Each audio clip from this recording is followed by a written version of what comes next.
Hello everyone, welcome to टैट बजर academy अबोर पंजाब।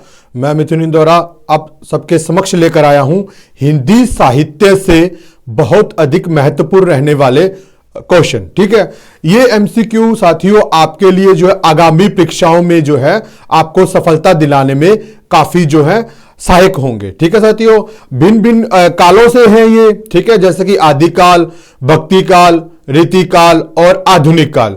जो हिंदी साहित्य में चार काल हैं, चारों कालों से जो है ये एमसीक्यू आपके लिए जो है बिल्कुल तैयार किए गए हैं, ताकि आपको जो है इन चारों कालों में से जो भी क्वेश्चन जो महत्वपूर्ण है उसके बारे में हम आपसे जो है विचार विमर्श कर सके। ठीक है, और आने वाली कोई भी हिंदी साहित्य से आगामी परीक्षाएं हैं उसमें आप जो है सफलता हासिल कर सकें। ठीक है, तो इसी के साथ अब जो है हिंदी साहित्य से संबंधित हम जो है अपनी इसी क्रमानुसार परंपरा को आगे बढ़ाते हुए कि जैसे कि हमने पहले भी जो है आपसे कि क्या नाम है कि हिंदी साहित्य के एमसीक्यू जो है बहुत बार जो है आपसे विचार विमर्श उनके बारे में हमने किया है, उसी क्रमानुसार आगे बढ़ते हुए हम आज जो है हिंदी के अन्य जो और भी जो प्रश्न है जो बहुत ही अधिक हिंदी साहित्य की जो परीक्षाएं हैं उनके लिए महत्वपूर्ण रहने वाले हैं, उनके बारे में आज हम विचार चर्चा करेंगे। ठीक है साथियों, तो साथ ही साथ आप हमारा जो है हिंदी मास्टर कैडर की अगर आप हमसे जो है कोचिंग लेना चाहते हैं, ऑनलाइन कोचिंग का हिस्सा आप बन सकते हैं। ठीक है, इसके लिए आपको क्या करना होगा कि आप जो है इन नंबरों पर भी आप हमसे जो है संपर्क कर सकते हैं। ठीक है, और साथ ही साथ आप जो है हमारे जो है व्हाट्सएप ग्रुप का फ्री हिस्सा भी बन सकते हैं। आप क्या करना, आपने जो है अपना नेम, सिटी और अपना जो जेंडर टाइप करके और अपने कोर्स जो भी आपका मास्टर कैडर का जो हिंदी, पंजाबी, एसएस अन्य किसी भी सब्जेक्ट का है, तो आप हमें क्या है इन नंबरों पर जो है आप हमसे संपर्क कर सकते हैं। ठीक है जी, चलते हम नेक्स्ट क्वेश्चन है हमारा। सबसे पहले वाला क्वेश्चन जो है जो कि काफी महत्वपूर्ण क्वेश्चन है, देखिएगा आप, क्योंकि आचार्य रामचंद्र शुक्ल जी के बारे में यह क्वेश्चन है। और आचार्य रामचंद्र शुक्ल जी जो हैं हिंदी साहित्य के सबसे बड़े आलोचक माने गए हैं, और कहा जाता है कि हिंदी साहित्य का प्रश्न पत्र हो और उसमें आचार्य शुक्ल जी की बात ना कही गई हो तो वो प्रश्न पत्र सही मानने में माना ही नहीं जाता। क्यों? क्योंकि आचार्य रामचंद्र शुक्ल के इर्द गिर्द जो है हिंदी साहित्य कहीं ना कहीं जो है घुमाव कर रहा है या घिर रहा है। चलते हैं प्रश्न की ओर। आचार्य रामचंद्र शुक्ल ने हिंदी साहित्य के आधुनिक काल को किस नाम से अभिहित किया है? यानी कि आचार्य रामचंद्र शुक्ल जी हैं, उन्होंने आधुनिक काल को अन्य किस नाम से अभिहित किया है, मतलब पुकारा है। ठीक है, अन्य किस नाम से पुकारा है? तो ए में हमारे पास है वर्तमान काल, बी में है गद्य काल, सी में है उत्थान काल और डी में है उक्त में से कोई नहीं, यानी कि इन तीनों में से कोई भी नहीं है। ठीक है, तो आचार्य रामचंद्र शुक्ल ने आधुनिक काल को क्या कहा है? गद्य काल। तो बी ऑप्शन साथियों हमारा बिल्कुल राइट आंसर है। क्या कहा है? गद्य काल। गद्य काल कहकर पुकारा है आचार्य शुक्ल ने आधुनिक काल को। ठीक है साथियों, साथ ही साथ आचार्य शुक्ल ने क्या किया? आचार्य शुक्ल ने क्या किया कि आदि काल को इन्होंने क्या कहा? आदि काल को इन्होंने कहा वीर गाथा काल। ठीक है साथियों, और इन्होंने भक्ति काल को क्या कहा? भक्ति काल। भक्ति काल को इन्होंने क्या कहा? कहा कि पूर्व मध्य। ठीक है, पूर्व मध्य काल। ठीक है जी, पूर्व मध्य काल कहकर इन्होंने पुकारा। और उसके बाद आता है रीतिकाल। ठीक है, रीतिकाल। शुक्ल ने रीतिकाल को कहा उत्तर मध्य काल। ठीक है जी, उत्तर मध्य काल। और इन्होंने आधुनिक काल को क्या कहा? जो हमारा प्रश्न है, ठीक है, जो कि हमें प्रश्न पूछा गया कि आधुनिक काल को क्या कहा? आधुनिक काल को इन्होंने कहा गद्य काल। गद्य काल कहकर पुकारा है। ठीक है जी, इन्होंने आधुनिक काल को गद्य काल कहकर पुकारा है। तो बी ऑप्शन हमारा बिल्कुल राइट आंसर है साथियों। शुक्ल जी ने आधुनिक काल को गद्य काल कहकर पुकारा है। ठीक है, चलते हैं नेक्स्ट क्वेश्चन की ओर। सखी संप्रदाय को कहा जाता है? अब सखी संप्रदाय को अन्य किस नाम से पुकारा जाता है? ए में है राधा वल्लभ संप्रदाय, बी में है हरिदासी संप्रदाय या हरिदास संप्रदाय, सी चित्याचित संप्रदाय या डी अष्टचाप संप्रदाय। ठीक है, तो सखी संप्रदाय जो है उसे कहा जाता था हरिदासी संप्रदाय। ठीक है साथियों, सखी संप्रदाय को हरिदासी संप्रदाय कहकर पुकारा जाता था। ठीक है, तो अष्टचाप संप्रदाय है साथियों, ये अष्टचाप की स्थापना कब हुई थी? अष्टचाप में 8 कवि थे। ठीक है साथियों, 8 कवि थे। ठीक है, 4 कवि तो थे भल्लवाचार्य के। ठीक है, भल्लवाचार्य, और 4 कवि थे विठलनाथ के। 4 कवि थे विठलनाथ जी के। ठीक है, तो कितने हुए? 8 कवि हुए, 4 कवि भल्लवाचार्य के, 4 विठलनाथ के। और अष्टचाप की स्थापना कब हुई थी? अष्टचाप की स्थापना हुई थी 1565 में। ठीक है, 1565 में अष्टचाप की स्थापना की गई थी। तो सखी संप्रदाय को कहा जाता है हरिदासी संप्रदाय। तो ये संप्रदाय जो थे, ये सारे के सारे संप्रदाय जो हैं, ये जो संप्रदाय है ये है भक्ति काल से। ठीक है जी, भक्ति काल से कृष्ण शाखा से, भक्ति काल के कृष्ण संप्रदाय से या कृष्ण काव्य से। ठीक है, कृष्ण काव्य से ये संबंध रखते हैं। देव कवि किस जिले के थे? देव कवि किस जिले के थे? तो ए ऑप्शन में हमारे पास है मैनपुरी, बी में है बनारस, और सी में है गोरखपुर, और डी में है इटावा। तो जो देव कवि हैं वो साथियों थे इटावा के। ठीक है साथियों, इटावा के रहने वाले थे देव। देव को जो है देवदत्त भी कहा जाता है। देव को जो है देवदत्त भी कहा जाता है। और इनकी रचना है भाव विलास। ठीक है, भाव विलास। ठीक है, भवानी विलास, भवानी विलास और अष्टयाम। ठीक है, अष्टयाम। तो अष्टयाम में क्या है कि 8 पहरों का ठीक है, जो 8 पहर हैं, ठीक है, पहरों का जो है वर्णन किया गया है। 8 पहरों का वर्णन किया गया है नायक नायिका का। नायक, ठीक है, और नायिका का वर्णन किया गया है। ठीक है, नायक नायिका का वर्णन किया गया है 8 पैरों का। देव जो थे उसे देवदत्त भी कहा जाता है। और ये क्या थे? बिल्कुल अक्खड़ स्वभाव के थे। ठीक है, इसी कारण जो है इन्हें कई आश्रयदाताओं का जो है, जो कहते हैं कि इन्होंने सानिध्य हासिल किया था, क्योंकि अपनी अक्खड़पन के कारण ये किसी भी के साथ भी आश्रयदाता के साथ अधिक बना नहीं सके या मना नहीं सके, तो इन्होंने बहुत से आश्रयदाताओं का आश्रय ग्रहण किया था। तो देव कवि किस जिले के थे? इटावा के। ठीक है जी। मिश्र बंधु विनोद का चौथा भाग कब प्रकाशित हुआ? तो मिश्र बंधु विनोद का जो चौथा भाग है वो अब हमने बताना कि कब प्रकाशित हुआ था।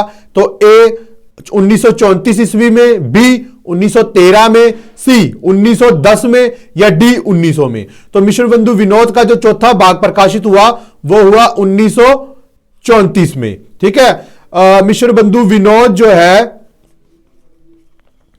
ठीक है, मिश्र बंधु विनोद जो है वो 4 भागों में है। ठीक है, 4 भाग है, जिसके 3 भाग तो है साथियों वो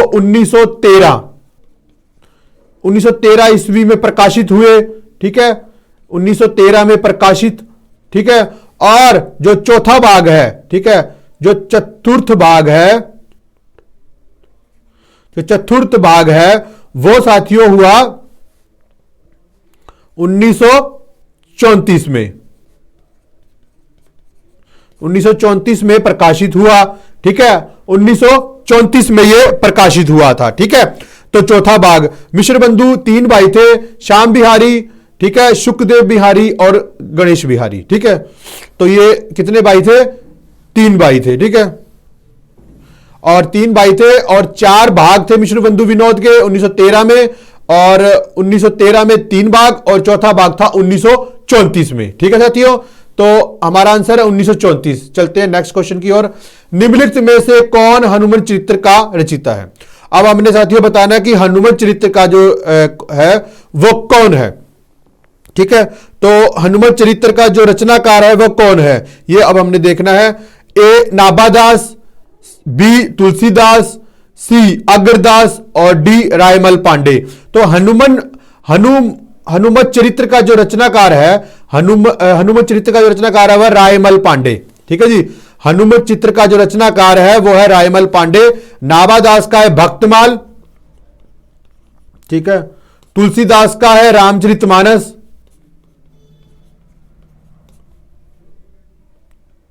ठीक है, इसी तरह जो है हनुमत चरित्र जो है रचना वो रायमल पांडे की रचना है। हनुमत चरित्र किसकी रचना है? रायमल पांडे की। ठीक है साथियों, तो डी ऑप्शन हमारा बिल्कुल राइट आंसर है। चलते हैं नेक्स्ट क्वेश्चन की ओर। गणानंद की कृतियां किस भाषा में है? अब हमने बताना है कि जो गणानंद है उसकी जो कृतियां हैं वो किस भाषा में रचित है। तो गणानंद की जो कृतियां हैं वो ए ऑप्शन में हमारे पास है अवधी भाषा में है, बी खड़ी बोली में है, सी ब्रज भाषा में, या डी मैथिली में। तो गणानंद की जो कृतियां हैं वो है ब्रज भाषा में। तो सी ऑप्शन हमारा बिल्कुल राइट आंसर है साथियों। गणानंद जो है वो उन्होंने ब्रज भाषा में लिखा था। गणानंद जो है, गणानंद को जो है प्रेम का पीर कवि भी कहा जाता है। ठीक है, इसके अलावा ये सुजान नामक प्रेमिका से प्यार करते थे। सुजान नामक प्रेमिका थी इनकी। ठीक है, और ये जो है बिल्कुल जो है एक बार इनके बारे में रामधारी सिंह दिनकर ने कहा था कि ये अपने ही आंसुओं से रो रहे हैं, कोई किराए के आंसुओं से नहीं। तो ये गणानंद जी के बारे में कहा गया, रामधारी सिंह दिनकर ने कहा। ठीक है, गणानंद की जो कृतियां थी वो ब्रज भाषा में थी। ठीक है साथियों, चलते हैं नेक्स्ट क्वेश्चन की ओर। काल कर्मानुसार लिखा गया हिंदी साहित्य का प्रथम इतिहास ग्रंथ है। तो ए ऑप्शन में हमारे पास है शिव सिंह सरोज, बी में है इस्तवारदा लेतर ए हिंदुस्तानी, सी में है तकरे शुरा हिंदी और डी में है the modern vernacular literature of Hindustan. ठीक है, तो कर्मानुसार, काल कर्मानुसार जो लिखा गया हिंदी साहित्य का प्रथम इतिहास ग्रंथ कौन सा है? ठीक है, तो काल कर्मानुसार जो लिखा गया हिंदी साहित्य का प्रथम इतिहास है the modern vernacular literature of northern of Hindustan. जो कि काल कर्मानुसार लिखा गया है वो है the modern vernacular literature of Hindustan. इसकी रचना की थी जॉर्ज ग्रियर्सन ने। ठीक है, जॉर्ज ग्रियर्सन ने।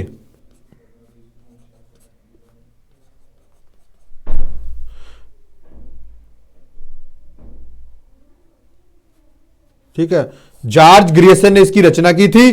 ठीक है, और यह अंग्रेजी भाषा में था। ठीक है, और जॉर्ज ग्रियर्सन जो थे वो आयरलैंड के निवासी थे। आयरलैंड के निवासी थे, अंग्रेजी भाषा में लिखा गया ये। और जो इस्तवारदा हिंदुस्तानी है ये है गारथदासी जी का। ठीक है, और ये जो है फ्रेंच भाषा में लिखा गया। ठीक है, फ्रेंच भाषा में लिखा गया। शिव सिंह सरोज जो है वो शिव सिंह सेंगर का है।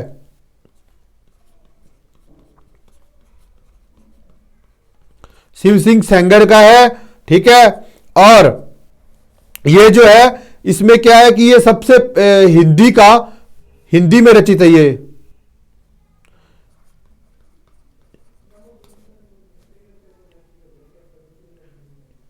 ये जो है हिंदी भाषा में रचित है। ठीक है, शिव सिंह सेंगर का है और ये हिंदी भाषा में रचित है। शिव सिंह सरोज, गारथदासी जी ने फ्रेंच भाषा में लिखा, जॉर्ज ग्रियर्सन ने अंग्रेजी भाषा में लिखा, आयरलैंड का। और हमें पूछा गया काल कर्मानुसार लिखा गया हिंदी साहित्य का प्रथम इतिहास कौन सा है? The modern vernacular literature of northern of Hindustan. ठीक है साथियों, चलते हैं नेक्स्ट। उल्टबासियां किसने लिखी? तो उल्टबासियां किसने लिखी थी? उल्टबासियां ए कबीर ने, बी तुलसीदास ने, ठीक है, और सी सूरदास ने और डी रहीम ने। ठीक है, तो उल्टवासियां लिखी थी कबीर ने। ठीक है साथियों, कबीर ने। उल्टवासियां का मतलब होता है साथियों कि उल्टी बात कहना। ठीक है, उल्टी बात कहना यानी कि उलट बात कहना। जैसे कि कबीर अपना एक दोहा है, उसमें बोलते हैं कि बरसे कम्बल भीजे पानी। ठीक है, बरसे कम्बल भीजे पानी। तो कबीर की जो उल्टवासियां हैं उसमें उल्टवासियों में एक हमने आपसे एक दोहा जो है वो आपको बताया कि बरसे कम्बल और भीजे पानी। अक्सर ऐसा होता है कि बरसता तो पानी है और भीजते जो कम्बल है, लेकिन उल्टवासियों में ऐसा ही होता है कि उल्ट कथन कहकर जो है अपनी बात कही जाती है। तो उल्टवासियां किसने लिखी थी? कबीर जी ने। ठीक है, कबीर जी ने जो लिखा, ठीक है, साखी सबद रमैणी, साखी सबद और रमैणी। ठीक है, इसे जो है बीजक नाम से जो है संग्रह किया गया और संग्रह किया धर्मदास ने। ठीक है, तुलसीदास का है रामचरितमानस, तुलसीदास का है रामचरितमानस। और कितने कांड है? 7 कांड है। ठीक है, 7 कांड है। सबसे बड़ा कांड कौन सा है? उत्तरकांड, बड़ा कांड है। ठीक है, उत्तरकांड क्या है? बड़ा कांड है। सूरदास की कौन सी है? सूरसागर। ठीक है, सूरसागर, सूर सारावली, सूर सारावली।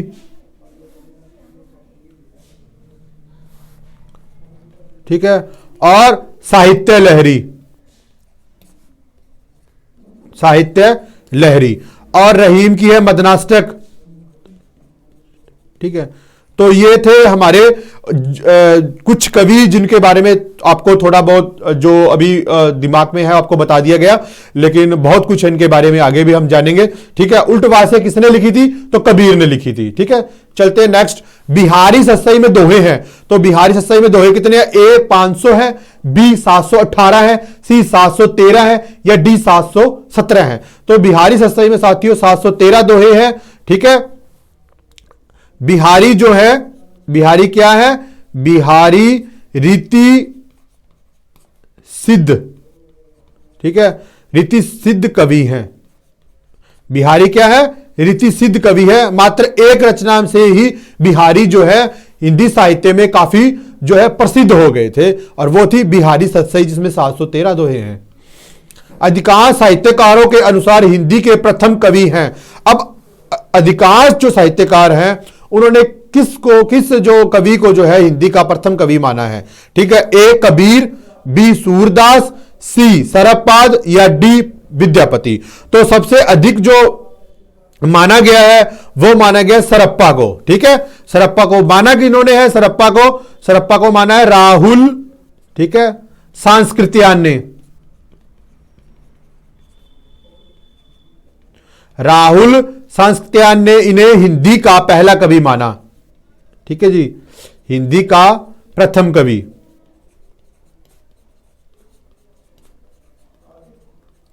हिंदी का प्रथम कवि माना राहुल सांस्कृत्यायन ने सरप्पाद को। ठीक है, और सरप्पा को इन्होंने पहला कवि माना। तो अधिकांश जो है लोग, अधिकांश साहित्यकार हैं वो राहुल सांस्कृत्यायन की बातों से सहमत हैं। इसी कारण सरप्पा को जो है हिंदी का प्रथम कवि माना गया है। ठीक है साथियों, चलते हैं नेक्स्ट। प्रभु जी तुम चंदन हम पानी।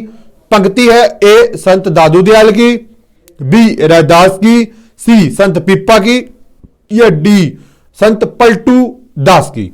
तो ये जो पंक्ति है प्रभु जी तुम चंदन हम पानी, तो ये साथियों जो पंक्ति है ये पंक्ति है रैदास की। ठीक है जी, रैदास को जो है रविदास भी कहा जाता है। आप भ्रमित मत होइएगा कि रैदास अलग है रविदास अलग है, नहीं, रैदास को ही जो है रविदास भी कहा जाता है। ठीक है, तो प्रभु जी तुम चंदन हम पानी किसकी पंक्ति है? रैदास की। ब्रज भाषा आधुनिक कालीन प्रसिद्ध कवि हैं।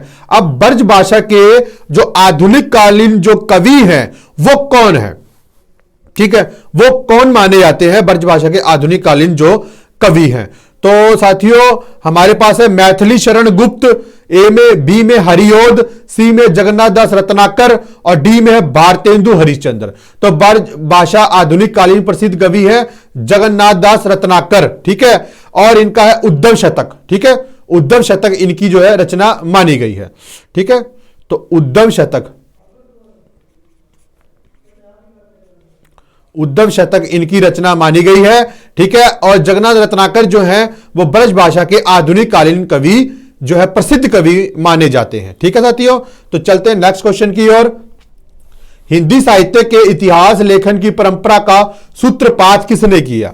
हिंदी साहित्य के इतिहास लेखन की परंपरा का सूत्रपात किसने किया? तो सूत्रपात हमने अब बताना है कि किसने किया था। तो ए में है जॉर्ज ग्रियर्सन, बी में है गारथासी जी, सी रामचंद्र शुक्ल और डी जो है वो है मिश्र बंधु। तो हिंदी साहित्य के इतिहास लेखन की परंपरा का जो सूत्रपात किया वो किया साथियों गारसा दत्तासी जी ने। तो बी ऑप्शन बिल्कुल राइट आंसर है। क्यों? क्योंकि देखो साथियों, गारतासी जी ने पहला इतिहास ग्रंथ लिखा, हिंदी साहित्य का पहला इतिहास ग्रंथ लिखा। उसके बाद जो है यह परंपरा जो है लागू हुई कि हिंदी साहित्य के इतिहास ग्रंथ लिखे जाने लगे। ठीक है, उसके पश्चात क्या हुआ कि इसका जो हिंदी में अनुवाद भी हुआ गारतासी जी का। ठीक है, हिंदी साहित्य गारतासी जी का हिंदी में अनुवाद हुआ और ये किया लक्ष्मी सागर वाजपेयी जी ने। ठीक है, 1953 में किया। ठीक है, हिंदी साहित्य का इतिहास नाम से। ठीक है, तो गारतासी जी ने जो थे वो एक फ्रेंच विद्वान थे। ठीक है, फ्रेंच विद्वान थे, फ्रेंच भाषा में लिखा गया था ये। ठीक है, इस्तवार द ला लेत्रो ए हिंदुस्तानी। ठीक है, उसके बाद अंग्रेजी भाषा में लिखा गया, जॉर्ज ग्रियर्सन ने लिखा। ठीक है, अंग्रेजी भाषा में। रामचंद्र शुक्ल जी ने लिखा हिंदी साहित्य का इतिहास। ठीक है, हिंदी साहित्य का इतिहास जिसमें कि क्या थे, 1000 कवि थे। ठीक है, 1000 कवि थे। और मिश्र बंधुओं ने लिखा, मिश्र बंधु विनोद। ठीक है, मिश्र बंधु विनोद। ठीक है, 4 भाग थे। ठीक है, और 5000 कवि थे। ठीक है, 5000 कवि थे, 5000 कवि लगभग थे। ठीक है, लगभग। ठीक है, और बिल्कुल सही जो मिश्र बंधुओं की जो कवियों की जो संख्या है वो है 4591। ठीक है, कुल कवि ये लगभग है और ये कुल इतने थे। ठीक है, तो चलते हैं हम नेक्स्ट क्वेश्चन की ओर। मध्वाचार्य किस संप्रदाय के थे? तो मध्वाचार्य जी हैं वो किस संप्रदाय से अपना संबंध रखते थे? तो मध्वाचार्य ए द्वैतवाद, बी अद्वैतवाद, सी शुद्धाद्वैतवाद और डी विशिष्टाद्वैतवाद। तो मध्वाचार्य किस संप्रदाय से संपर्क थे? तो मध्वाचार्य थे द्वैतवाद। ए ऑप्शन बिल्कुल राइट आंसर है साथियों कि मध्वाचार्य जी जो हैं वो द्वैतवाद से संबंध रखते थे। कवि प्रिया के रचनाकार कौन है? तो कवि प्रिया के रचनाकार ए देव, जिन्हें देवदत्त भी कहा जाता है, बी केशव, सी पद्माकर और डी घनानंद। तो कवि प्रिया के जो रचनाकार हैं साथियों वो है केशव। ठीक है, कवि प्रिया इनकी रचना है और इनकी रचना है रसिक प्रिया। कवि प्रिया इनकी रचना है रसिक प्रिया। ठीक है, और केशव की है छंदमाला। ठीक है, छंदमाला। ठीक है, रामचंद्रिका, विज्ञान गीता। ठीक है, और भी अन्य है, वीरदेव सिंह चरित इनकी रचना है। तो केशव हमारा राइट आंसर है। कवि प्रिया के रचनाकार कौन है? केशव दास जी। तो बी ऑप्शन हमारा बिल्कुल राइट आंसर है। ठीक है साथियों, इसी के साथ जो है अगर आप हमारा ऑनलाइन कोचिंग का हिस्सा बनना चाहते हैं तो आप हमें जो है इन नंबरों से पे भी संपर्क कर सकते हैं। इसके अलावा आप जो है हमसे ईटीटी ऑनलाइन कोचिंग का माध्यम बनना चाहते हैं तो आप हमसे जो है इन नंबरों पर भी संपर्क कर सकते हैं, जो कि ईटीटी 5994, मास्टर मिस्टर 4161। ठीक है, और पीटीआई 2000 आर्ट एंड क्राफ्ट 250 पोस्टें जो अभी हैं आई हुई हैं, उनके लिए आप जो है हमसे ऑनलाइन कोचिंग ले सकते हैं, ऑनलाइन कोचिंग का हिस्सा बन सकते हैं। आपको साथियों जो है पूरा सिलेबस आपको जो है करवाया जाएगा और साथ ही साथ आपसे जो है इस प्रकार से छोटे छोटे क्विज जो इसको बोल लीजिए या एमसीक्यू पूछ लीजिए, इनके माध्यम से आपको जो है अच्छी तैयारी करवाई जाएगी। ठीक है साथियों, तो साथ ही साथ आप जो हमारे फ्री व्हाट्सएप ग्रुप का हिस्सा बनना चाहते हैं तो इसके लिए आपको क्या है कि अपना नेम, पेपर, जो भी आपका पेपर है, ठीक है, और सिटी या आप जिस भी गांव से संबंध रखते हो, शहर से संबंध रखते हो, मेल फीमेल, ठीक है, ये सब आपने क्या करना है कि टाइप कर कर हमें जो है इस नंबर पर हमें मैसेज कर देना है, ठीक है। तो चलते हैं हम नेक्स्ट क्वेश्चन की ओर। हिंदी साहित्य के इतिहास ग्रंथ हिंदी साहित्य विमर्श के लेखक कौन है? हिंदी साहित्य के इतिहास ग्रंथ हिंदी साहित्य विमर्श के लेखक कौन है? ए व्योगी हरि, बी सूर्यकांत शास्त्री, ठीक है, और सी हजारी प्रसाद द्विवेदी, और डी पद्मनाल पूर्णनाल बख्शी। तो जो हिंदी साहित्य के इतिहास ग्रंथ हिंदी साहित्य के विमर्श के लेखक हैं पद्मनाल पूर्णनाल बख्शी, ठीक है जी। हिंदी साहित्य के इतिहास ग्रंथ हिंदी साहित्य विमर्श के लेखक कौन है? पद्मनाल पूर्णनाल बख्शी। हिंदी साहित्य विमर्श किसने लिखा? हिंदी साहित्य विमर्श पद्मलाल पूर्णलाल बख्शी जी ने, ठीक है साथियों। चलते हैं नेक्स्ट क्वेश्चन की ओर। वर्वे नायिका भेद किसकी रचना है? वर्वे नायिका भेद किसकी रचना है? ए रहीम, बी रसलीन, सी बिहारी और डी मतीराम। तो वर्वे नायिका भेद किसकी रचना है?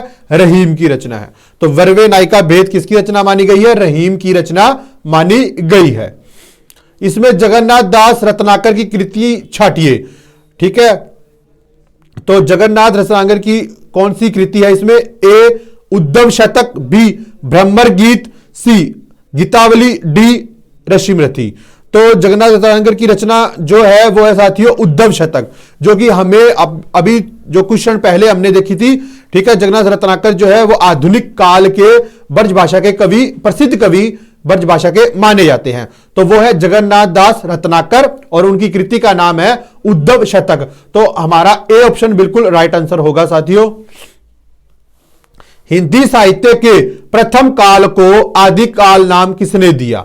अब हिंदी साहित्य जो है इसका जो काल है प्रथम काल, जैसे प्रारंभिक काल, वीर गाथा काल, अन्य बहुत से नामों से पुकारा जाता है, तो उसे आदिकाल किसने कहा? तो हिंदी साहित्य के प्रथम काल को आदिकाल नामकरण किसने दिया? ए रामचंद्र शुक्ल ने, बी हजारी प्रसाद द्विवेदी ने, सी राहुल संस्कृत्यायन ने, डी वासुदेव शरण अग्रवाल ने। तो हिंदी साहित्य के प्रथम काल को आदिकाल नाम जो साथियों वो दिया हजारी प्रसाद द्विवेदी ने, ठीक है। हजारी प्रसाद द्विवेदी ने आदिकाल को आदिकाल कहकर पुकारा और शुक्ल ने क्या कहा? वीर गाथा काल, वीर गाथा काल कहकर पुकारा है, ठीक है। और इसी के साथ राहुल संस्कृत्यायन ने क्या कहा? सिद्ध समांत युग, ठीक है, सिद्ध समांत युग या सिद्ध समांत काल, ठीक है, युग या काल दोनों ठीक है, ठीक है। तो सिद्ध समांत युग या काल, ठीक है। हजारी प्रसाद द्विवेदी ने 3 इतिहास ग्रंथ लिखे, कौन सा? हिंदी साहित्य का आदिकाल, ठीक है, हिंदी साहित्य का उद्भव विकास और हिंदी साहित्य की भूमिका, ठीक है। ये 3 इन्होंने काल लिखे थे, इतिहास ग्रंथ लिखे। हिंदी साहित्य का भक्ति काल 1375 ईस्वी से तक 1375 ईस्वी से कब तक जो है माना जाता है, ठीक है। तो ए 1600 ईस्वी, बी 1700 ईस्वी, सी 1900 ईस्वी और डी 1800 ईस्वी। तो हिंदी साहित्य का जो भक्ति काल है वो कब तक माना जाता है? 1700, ठीक है।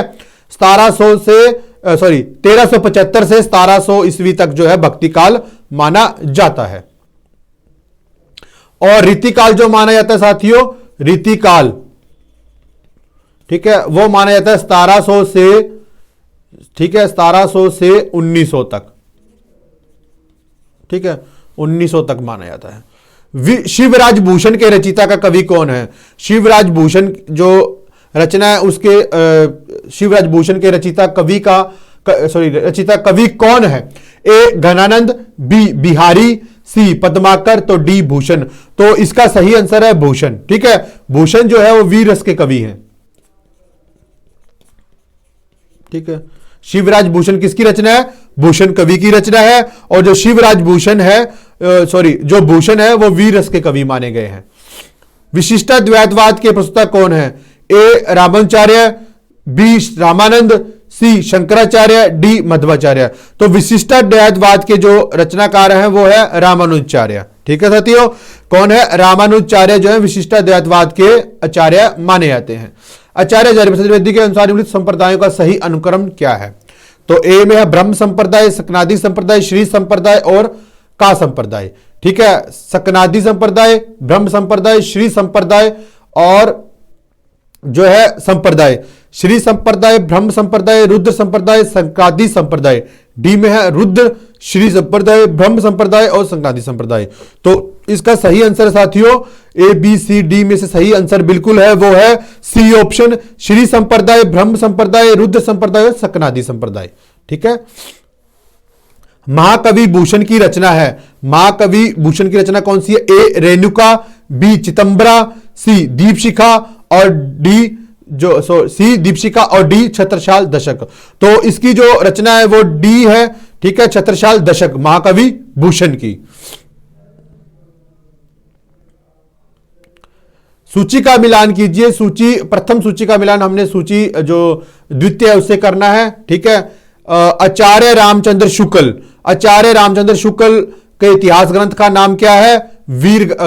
आचार्य रामचंद्र शुक्ल ने आदिकाल को क्या कहा? वीर गाथा काल। तो ये रहा हमारा शुक्ल जी का ठीक है। हजारी प्रसाद द्विवेदी ने आदिकाल को क्या कहा? आदिकाल। ठीक है जी, आदिकाल को क्या कहा? ठीक है, आदिकाल को आदिकाल कहा। और आते हैं राहुल संस्कार ने क्या कहा? सिंध समांत युग।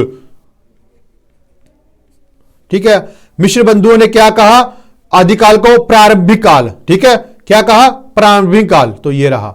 ठीक है, तो हमारा जो आंसर इनको देखने पर बनता है साथियों, तो वो बनता है डी। ठीक है जी, डी जो हमारा बिल्कुल सही आंसर बन रहा है। ठीक है, डी आंसर हमारा बिल्कुल राइट आंसर है साथियों। इसी के साथ साथियों ये जो हमारा लेक्चर है ये अब पूरा होता है। ठीक है, और साथियों आप जो है हमसे Punjabi master mister cadre, Hindi master mister cadre या एसएसटी मास्टर कैडर की जो आपको ऑनलाइन कोचिंग लेना चाहते हैं, तो आप हमसे जो है कि हम हमसे जो है संपर्क कर सकते हैं इन नंबरों से के माध्यम से। साथ ही साथ आपको जो है रिकॉर्डेड प्लस लाइव क्लासें भी आपको प्रोवाइड करवाई जाएंगी साथियों।